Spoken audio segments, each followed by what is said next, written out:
परिमित उतरवतो मो देवा तुझा नसाई मो हे देवा तुझा नसाई मो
Honorable Chief Guest, Mr. A. Kurian, IPS, Director General in charge of prosecution for the state of UP, our guest of honor, His Lordship, Right Reverend Dr. Albert D'Souza, Provincial Superior, Reverend Sister Liza, principals of neighboring schools, respected fathers, brothers and sisters.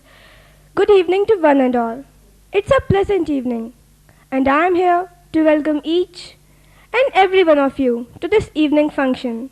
On this glorious and scintillating moment, I am very much privileged and extremely glad to extend a hearty welcome to our Honorable Chief Guest, Mr. A. Kurian, IPS, Director General in charge of prosecution. We are happy to have you with us this evening to grace this occasion by your benevolent presence. On behalf of Nirmala family, I extend you, dear sir, a warm welcome. We are honored and blessed by the gracious presence of His Lordship, Right Reverend Dr. Albert D'Souza in our midst.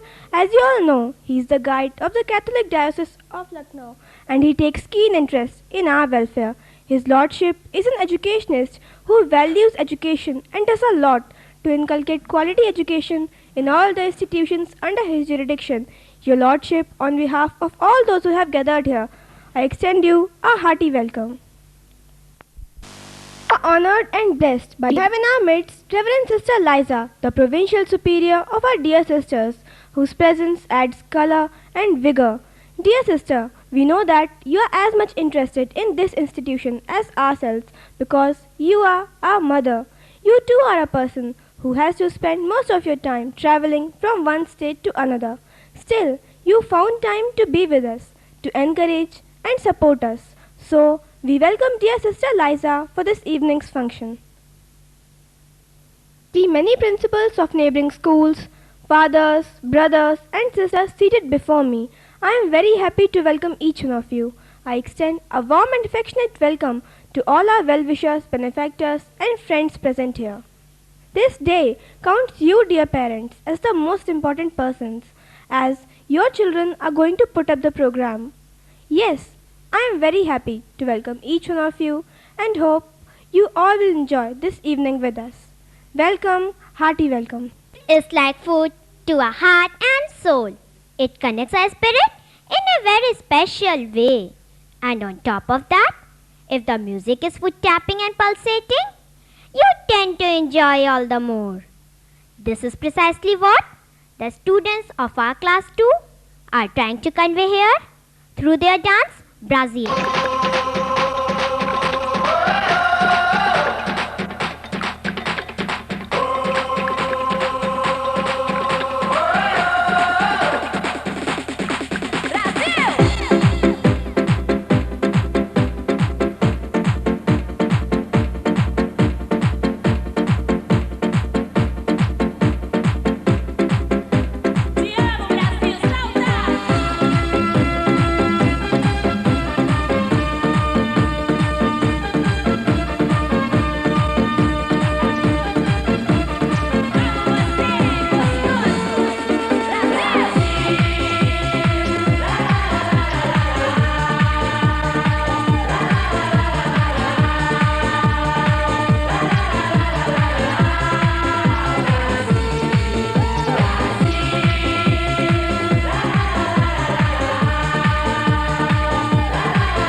चश्मे वाला बोला, बहुत बड़ा है तुम्हारा नाम, इतना बड़ा न बनता चश्मा, दादा कर दो हमको माफ।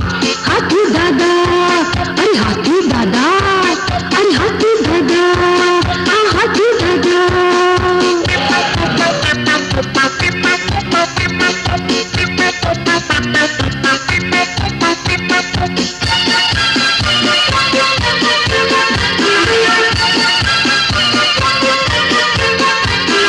लाल बत्ती कहती थम चलते चलते रुकते हम, चलते चलते रुकते हम, चलते चलते रुकते हम, चलते चलते रुकते हम।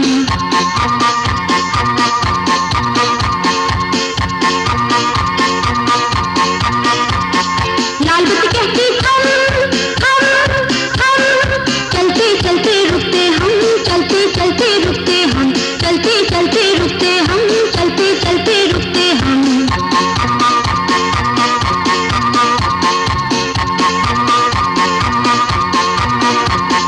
पीली बत्ती कहती होशियार होशियार होशियार, चलने को होते तैयार, चलने को होते तैयार।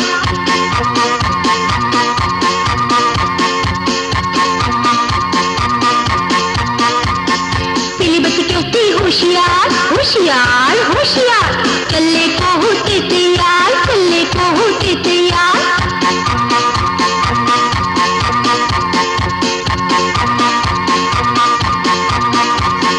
हरी बत्ती कहती चलते जाओ चलते जाओ चलते जाओ, आगे आगे बढ़ते जाओ, आगे आगे बढ़ते जाओ, आगे आगे बढ़ते जाओ, आगे आगे बढ़ते जाओ।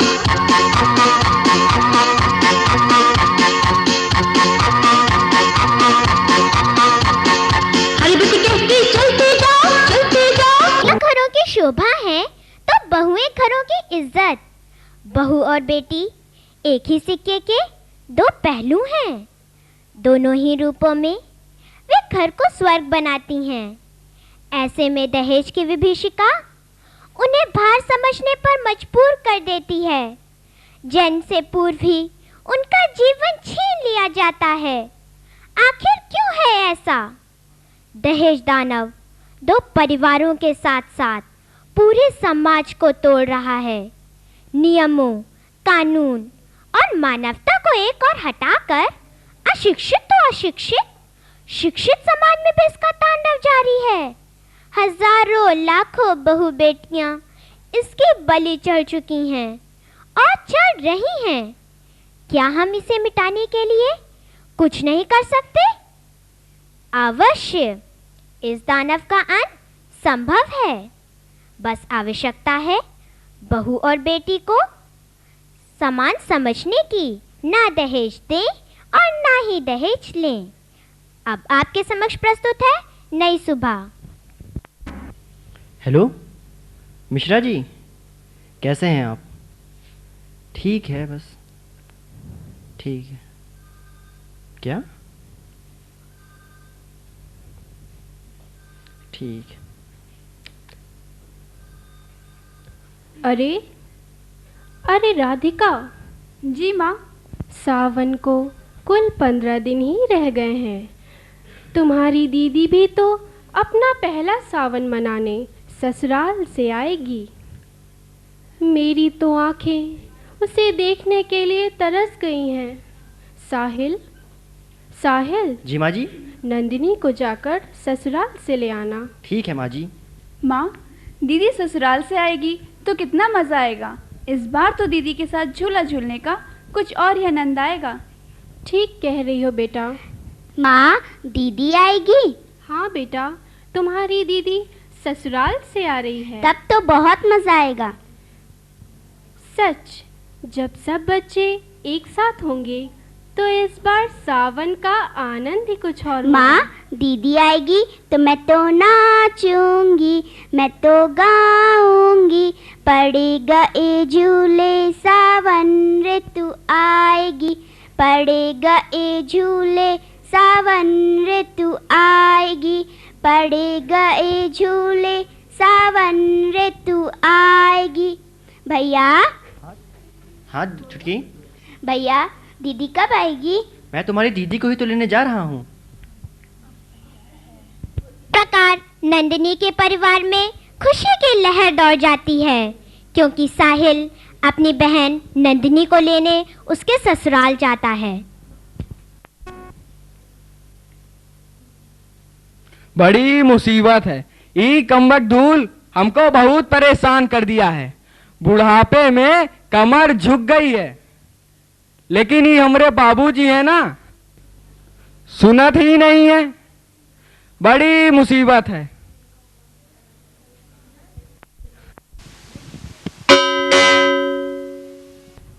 अब देखो पता नहीं कौन मुसीबत आ गई। लगत है दरवाजा भी हमें का खोले पड़ी।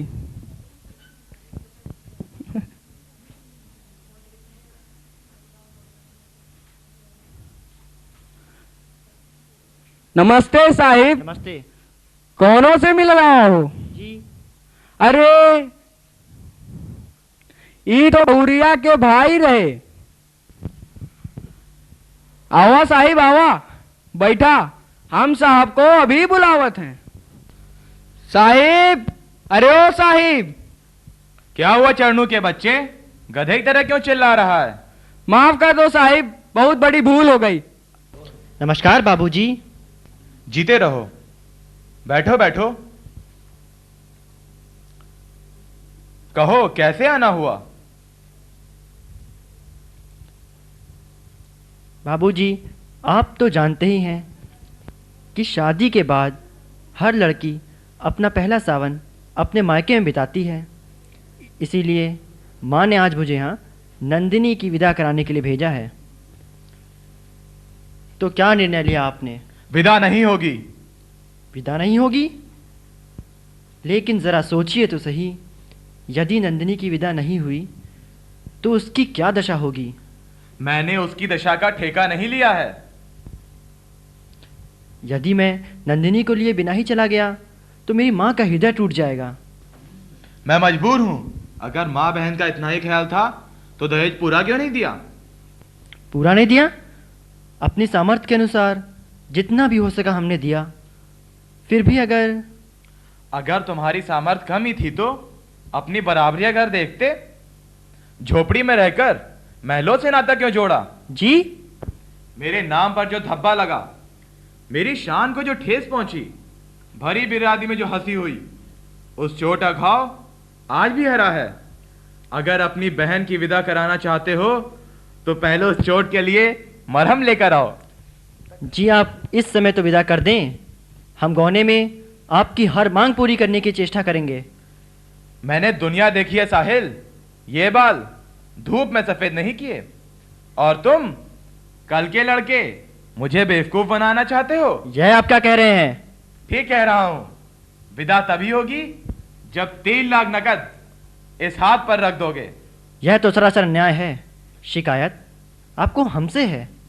उस भोली भाली लड़की ने आपका क्या बिगाड़ा है जो विदा न करके आप उससे अपने अपमान ले रहे हैं? अगर गौतम बाबू होते तो वह क्या कर लेता? मेरे सामने मुंह खोलने की हिम्मत है उसमें? वह मेरा बेटा है। तुम्हारी तरह बड़ों के मुंह लगने की बदतमीजी करने वाला कोई बदतमीज लड़का नहीं। चरणू, अरे ओ चरणू के बच्चे, कहां मर गया? जरा पानी तो लेकर आ। आवत है साहिब।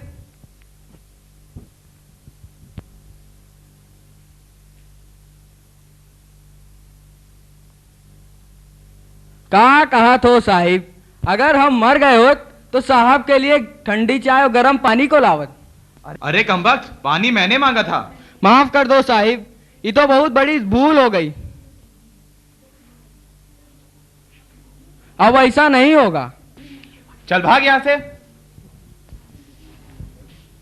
हाँ, हम भी बेटी वाले हैं, मगर तुम्हारी तरह नहीं। पिछले महीने हमने भी अपनी गौरी शादी करी थी, पर इतना दहेज दिया कि देखने वालों ने दांतों तले उंगली दबा ली। और तुम मेरी बराबरी करोगे? बेटी वाले होकर भी हमारी मूंछ ऊंची है। हाँ साहब, ये बात तो बरोबर है। हमरे साहब की मुछुआ तो हिटलर से भी ऊंची है। जब ये रोड पे निकलते हैं तो लोग इनको कम इनकी मूछों को ज्यादा देखत हैं। क्या ज्यादा बोलने लगा है, अनपढ़ कहीं का? साहेब हमको अनपढ़ गवार मत कहिएगा, हमको बहुत आता है, छोटा से लेके बड़ा तक हमको सब आता है। ये बात दूसरी है, हम कभी कभी भूल जाते हैं। गौतम गया है गौरी को विदा कराने, कुछ देर में आता ही होगा। मेरी बेटी पहला सावन यहां बिताएगी। तुम्हारी बहन के सपने कभी पूरे नहीं होंगे। अरे जो हमारी बहन है, क्या वह आपकी कुछ नहीं है? बेटी और बहू को एक तराजू में तोलते हो? बेटी बेटी है और बहू बहू। का साहेब तराजू मांगत हो का? खामोश। का साहेब आज शत्रुघ्न सिन्हा का भूत चढ़ गया है का? क्या ज्यादा टीवी देखने लगा है? फोड़ दूंगा उसे, चल भाग यहां से। का साहेब आप हमको हमेशा डांट देते हैं, हमको अच्छा नहीं लगता है। ठीक है, जब आप अपनी जिद पर अड़ ही गए हैं तो विनती करना व्यर्थ है। लेकिन क्या जाने से पहले अपनी बहन से मिल सकता हूं? जरूर। और हां, उसे बताते जाना कि अगली बार मेरे लिए मरहम लेकर उसे विदा कराने कब आओगे। ठीक है। अरे सुनती हो? हाँ हाँ सुन रही हूँ, बोलो। जरा बहू को भेज दो, आकर मिल ले अपने भाई से। भेजती हूँ। लो आ गई तुम्हारी बहन, मिल लो। मैं तब तक देखता हूं कि माली के बच्चे ने झूला डाला या नहीं। नमस्ते भैया। कैसी हो नंदिनी? अच्छी हूँ। मैंने आपकी और बाबूजी की कुछ बातें सुनी। तुम फिक्र मत करो नंदिनी, मैं जल्दी ही फिर आऊँगा और इस बार विदा अवश्य होगी, क्योंकि मैं दहेज के बाकी रुपए अपने साथ में लेकर आऊँगा। दहेज के बाकी रुपए? हाँ नंदिनी, हमारे व्यवहार से बाबूजी के कलेजे में घाव हो गया है। उन्हें इस घाव के लिए मरहम चाहिए और इस मरहम की कीमत है 3 लाख रुपए। 3 लाख? लेकिन तुम फिक्र मत करो, इस गिरे हाल में भी हमारा मकान 4-5 लाख रुपए में तो अवश्य ही बिक जाएगा। मेरी विदा के लिए घर ना बेचना भैया, आपको मेरे सुहाग की सौगंध। अभी मेरी छोटी बहनों का भी ब्याह होना बाकी है। लेकिन क्या तुम घर नहीं जाना चाहती? किस लड़की की ये कामना ना होगी कि वो अपना पहला सावन अपने मायके में मनाए, परंतु उस कामना की पूर्ति के लिए इतनी बड़ी कीमत चुकाना कहाँ तक ठीक है। 1-2 साल में राधिका का भी ब्याह होना है। धीरे धीरे कावेरी बड़ी हो रही है। लेकिन मेरी चिंता आप न करें। सच भैया, विदा ना होने से मुझे जरा भी दुख ना होगा। फिर मेरी ननद आ रही है, बहुत अच्छा स्वभाव है उसका, हमेशा हंसती हंसाती रहती है। उसके आने से मुझे अपनी सखी सहेलियों की कमी जरा भी न अखरेगी। विश्वास करे भैया, 1-2 साल में सब ठीक हो जाएगा। माँ जी तो ममता की मूर्ति है ही, पिताजी ही जरा जिद्दी स्वभाव के हैं। धीरे धीरे मैं उन्हें भी अपने स्वभाव से बदल दूंगी।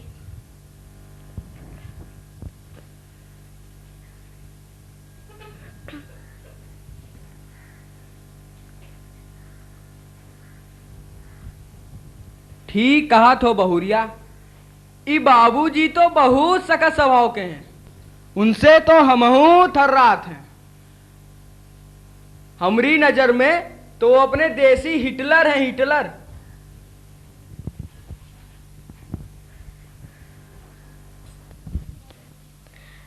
कैसे हो साहिल? अरे माँ जी, आप?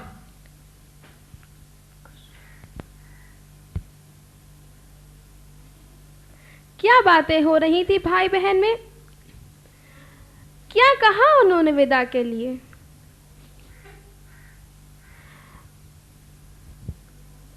समझ गई, अपनी जिद के आगे तो वो किसी की सुनते ही नहीं। जब तुम्हारे आने की खबर मिली तभी मना कर रहे थे।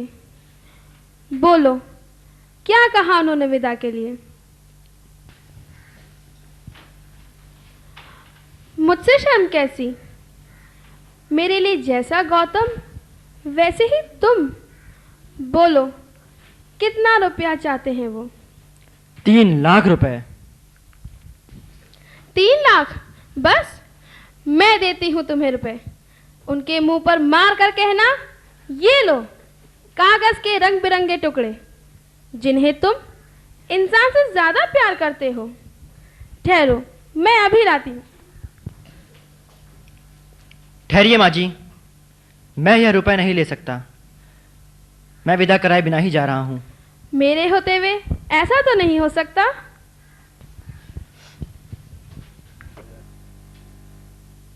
माँ जी, बहुरिया के आंसू हमसे नहीं देखे जाते माँ जी। भैया, तुम माँ जी की बात मान लो।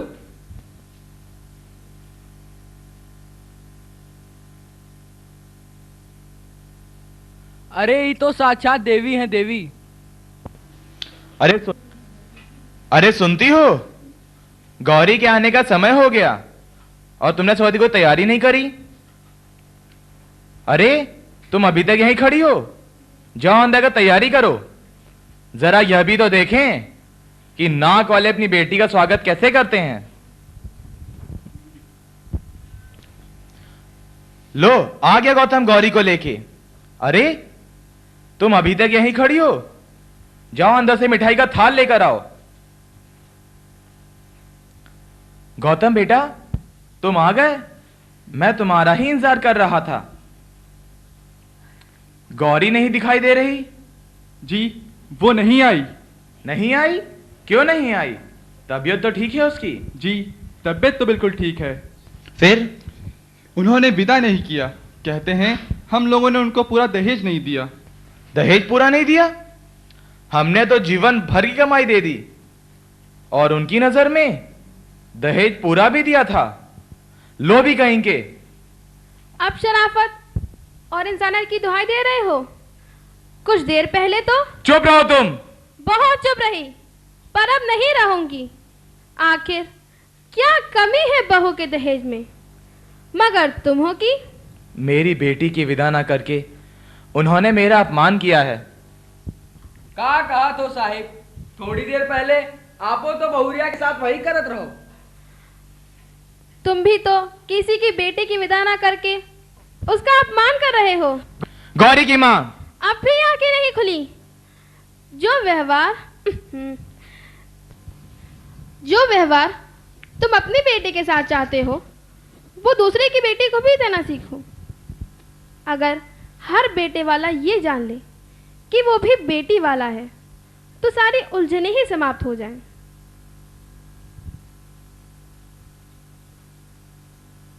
माँ जी, मैं चलता हूँ, मेरी गाड़ी का समय हो रहा है। जाओ बहुरिया के भाई, भगवान तोरा भला करे। अगली बार आना तो बहुरिया को जरूर साथ ले जाना। लेकिन मैं जल्द ही फिर आऊँगा और इस बार विदा अवश्य होगी, क्योंकि मैं दहेज के बाकी रुपए अपने साथ में लेकर आऊँगा। मेरे भी बहन के सपने पूरे होंगे। ठहरो साहिल।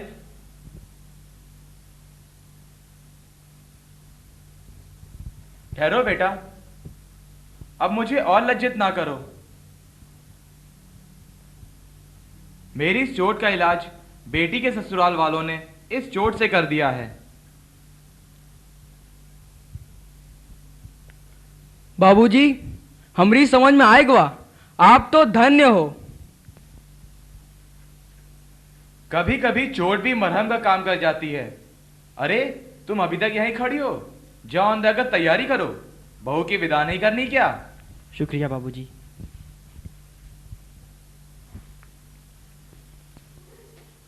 वाह वाह राम जी, अब तो हमरी भी समझ में आएगा। अरे ई दहेज तो बहुत बुरी बला है भाई। अब कितनी ही बहू बेटियों की जिंदगी बर्बाद कर चुका है दहेज। अब हम अपने बेटवा का युवा माँ कोई दहेज वहेज नहीं ले। और साहेब आप सब आपका सोचत हो। अरे वाह भाई चरणू, अब तो थोड़ा समझदार हो गया रे। सब आपकी संगत का असर है मालिक। और इस प्रकार मानवीय संवेदनाओं की जीत हुई।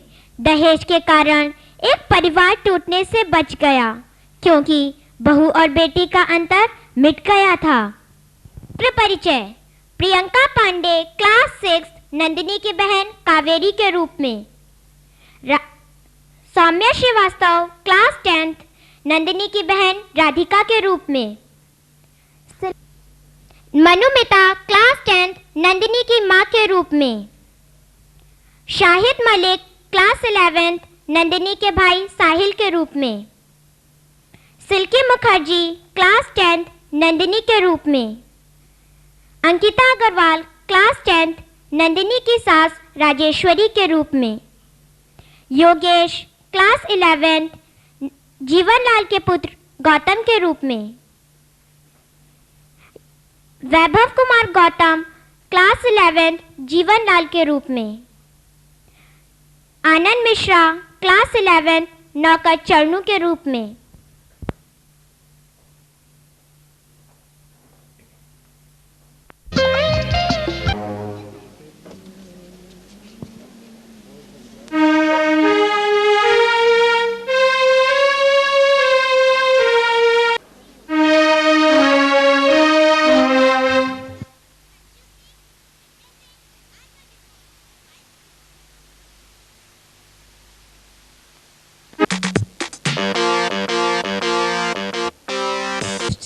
Shun not the struggle, it's God's gift. Esteemed Chief Guest, Mr. A. Kurian, Director General in charge of prosecution for the state of UP, Your Lordship, Bishop Albert D'Souza, Reverend Sister Liza, the Provincial Superior, Reverend Fathers, Brothers, Sisters, dear parents, friends, and well-wishers. A very good evening to one and all. Education is the effective instrument of change.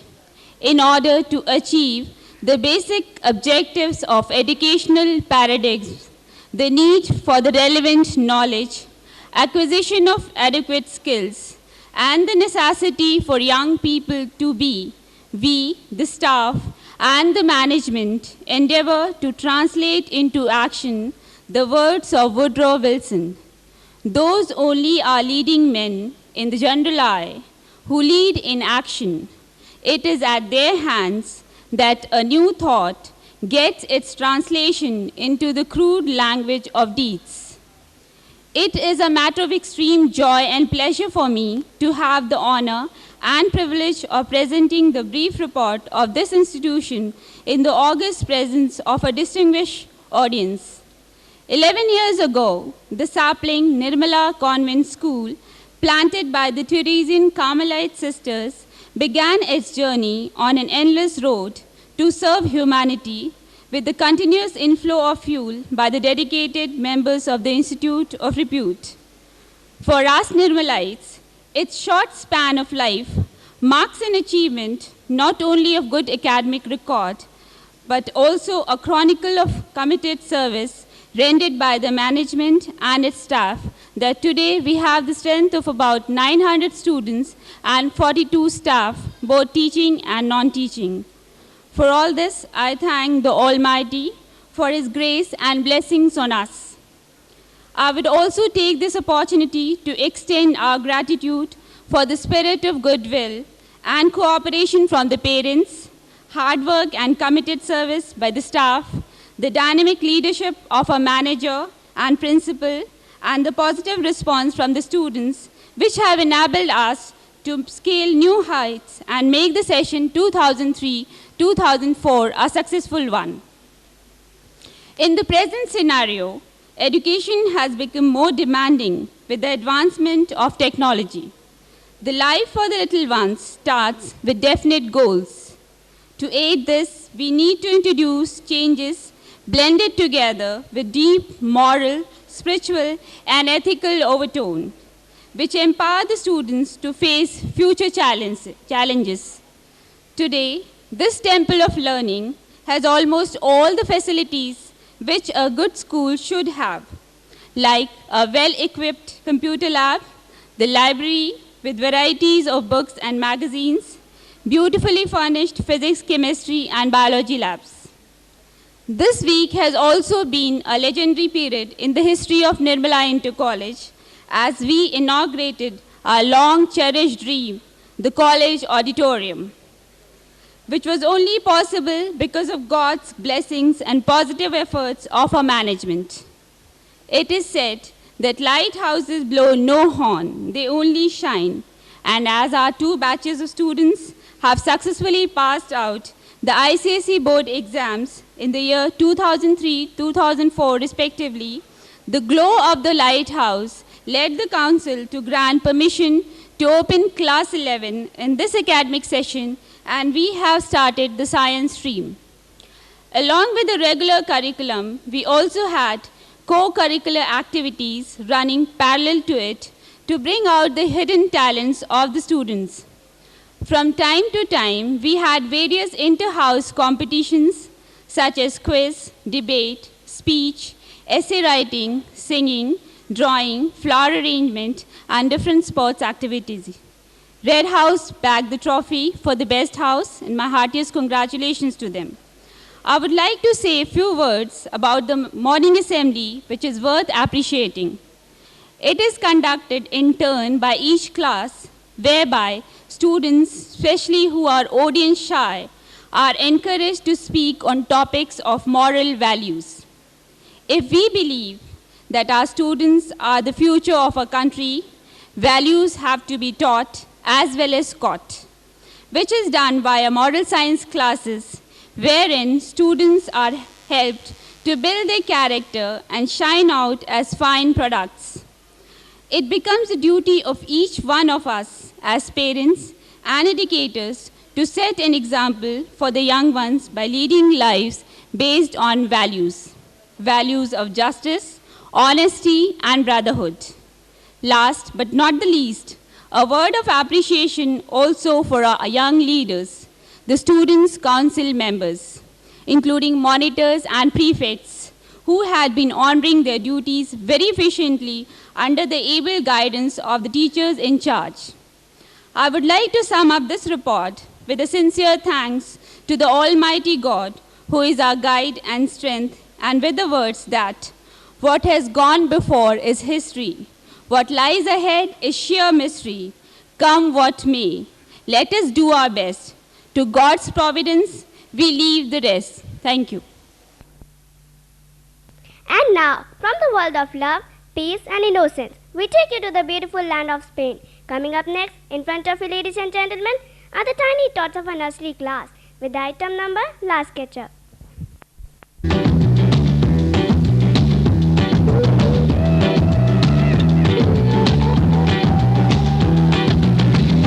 Party time, feeling ready, looking fine, viene Diego rumbeando. With the magic in his eyes, tricking every girl inside, grooving like he does the mambo. And he's an ally in la disco, playing sexy, getting hotter, he's the king, bailando tipo ragatanga. And the DJ that he knows well on the spot, always around to play the mix that Diego mezcla con la salsa. Y la baila, and he dances, y la canta.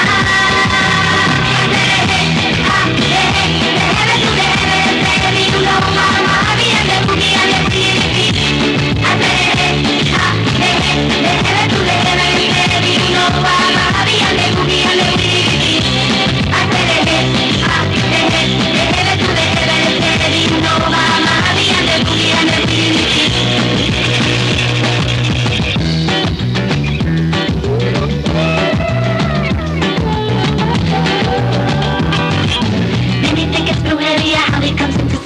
every move will hypnotize you. Some will call it chuleria, others say that it's a real Rastafari flow gitano. And he's an ally in la disco, playing sexy, feeling hotter, he's the king, bailando tipo ragatanga. And the DJ that he knows well on the spot, always around to play the mix that Diego mezcla con la salsa. Y la baila, and he dances, y la canta.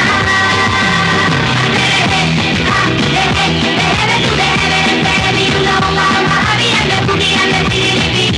I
Expressions do not require any language. They are understood by everyone, no matter to which part of the person belongs or to what his age is.